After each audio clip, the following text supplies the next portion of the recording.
In this episode, I'm going to show you how to create a course. Okay, so you may think that creating an online course or putting together an e-course is like a puzzle, and it can seem that way, but there are a few main pieces that you need to have together in order for it to, one, work and really come together, and two, sell.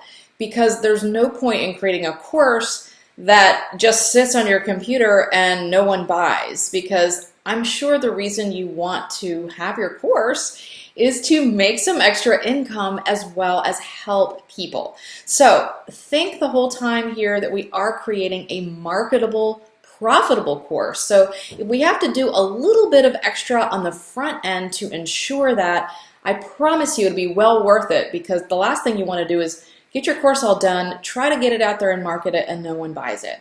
So let's go through these few steps here to get started and make sure that you do have a really good marketable idea, and then we'll go through how to put it together. So the very first thing you need to do is to solve a problem. So your course has to solve a really important, what I call migraine problem for your ideal students or your ideal clients. So you don't just want to I think I'll just make a course about flowers or whatever, just random things, right? It really needs to be something that people are already looking for help with. And these make the best sellout courses. So you don't want to just try to create something that people may or may not need. So the very first thing to do is to look at your target audience and find out what their biggest problem is. So if you're a health coach, and you go out and ask, what is the biggest problem your clients have? And of course, it really just depends on who you're speaking to. But maybe it is that they just need to lose weight, or they need to be healthy, or they need to get off some of their prescription drugs and be more natural. So you've got to decide, based on your audience and what you already have knowledge in, how you can solve one of their top issues, or what I call the migraine problem. Now, this can't just be a headache problem. It needs to be a migraine problem. It needs to be something that they can't continue to go on without getting it solved or without getting it fixed. Because if it's just it's a little bit of a problem, but if they don't consider it super important, they won't put out the money to buy your course to get it fixed. So it needs to be something super juicy, super top of mind, super keeping them up at night, causing them pain, all of those things. Find that migraine problem, and then your course is the solution.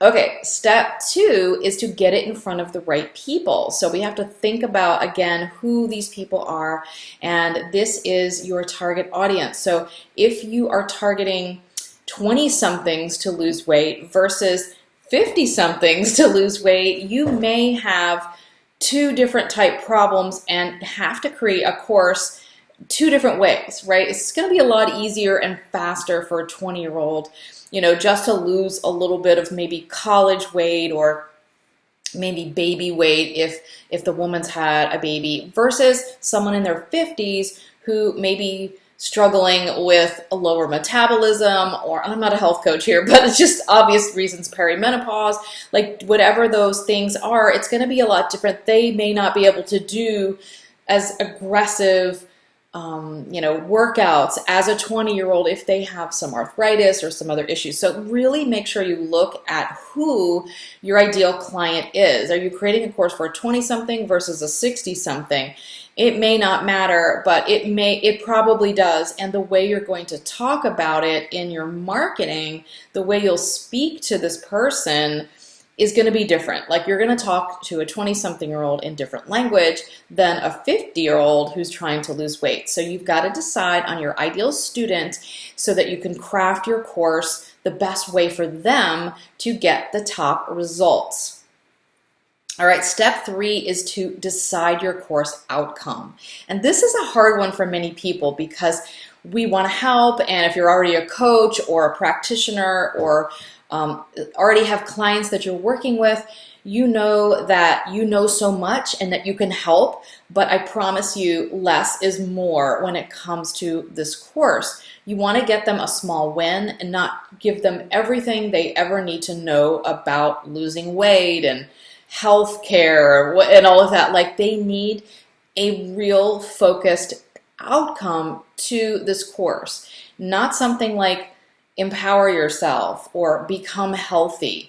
Like, that's way too vague. They need to know they're going to lose 15 pounds, or they're going to, go gluten-free, or they're going to, get back into their skinny jeans. Whatever it is, you need to decide on the outcome of the course. And when you design your course, you put only what you need to put in to get you to that outcome. Again, not everything, we don't want to kitchen sink them, it'll just overwhelm them, and if they see 35 modules, they will never get through it.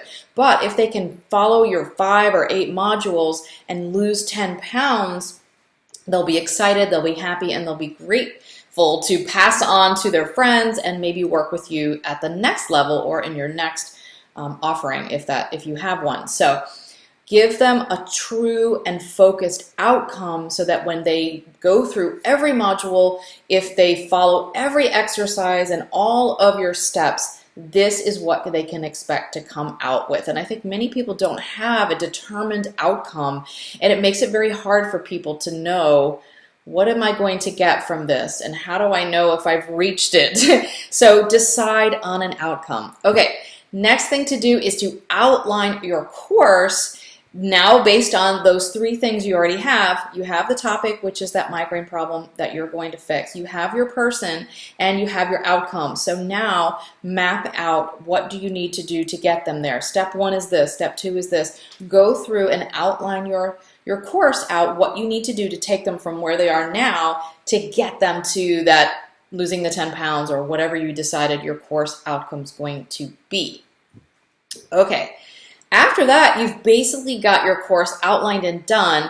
It's up to you now if you want to go ahead and record the modules and create the support materials. You may have something already that you're using if you are working with clients and just need to put it together. You may need to record some exercises. It really depends on what you are doing. Or if you want to go ahead and do your course live, meaning pre-sell, and I highly recommend this, pre-sell 10 people or something into your course and then run it live. And you don't have to do the whole thing live. You can pre-record the modules. But I find that the first time you do it, it's really nice to not have the whole thing finished, because many times people will tell you things, or based on their outcomes and questions, that you may have to tweak your process a little bit. If you've been teaching this over and over again for your personal clients already, great. If this is something new that you haven't really taught before, then I recommend doing the live version.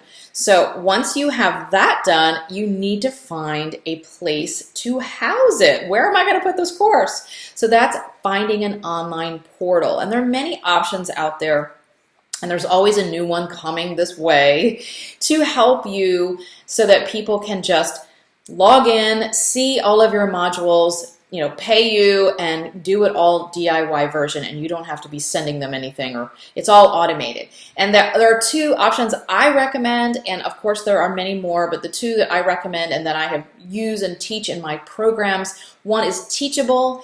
It's very simple. It's easy if you're not real techie and you just want to sell a few courses. It's a great way to go. The second one is Kartra, and that's a little more involved. However, it's more of an all-in-one. It has email, it has your lead pages, it has your courses, your memberships, it has a whole bunch of stuff over there, all of your email sequences and tagging and your funnel and everything, like all in one. So if you're looking to create 5, 10,000 a month and up and need to really create a marketing funnel, then I would recommend getting Kartra or something similar to have it all in one place and have all of the tools you need to automate your marketing funnel so that you're not cobbling things together with one thing over here and one thing over there. It gets really complicated and things may not all integrate together for you. So there's 2 ideas. After that, it's just about getting out and selling And that's the fun part. So I hope this helped. If you need more information on how to go through this process, check below. I have a free masterclass that will walk you through those steps in a little bit more detail and give you the kind of step-by-step process and how to do all of this. So I hope this helped clear things up on how to get started with creating a course. And I'd love for you to leave a comment below on what type course you want to create. Okay, until next time, I will see you then. Oh, don't forget to subscribe. I have new videos coming out every week on creating and marketing your profitable online courses. Okay, see you then.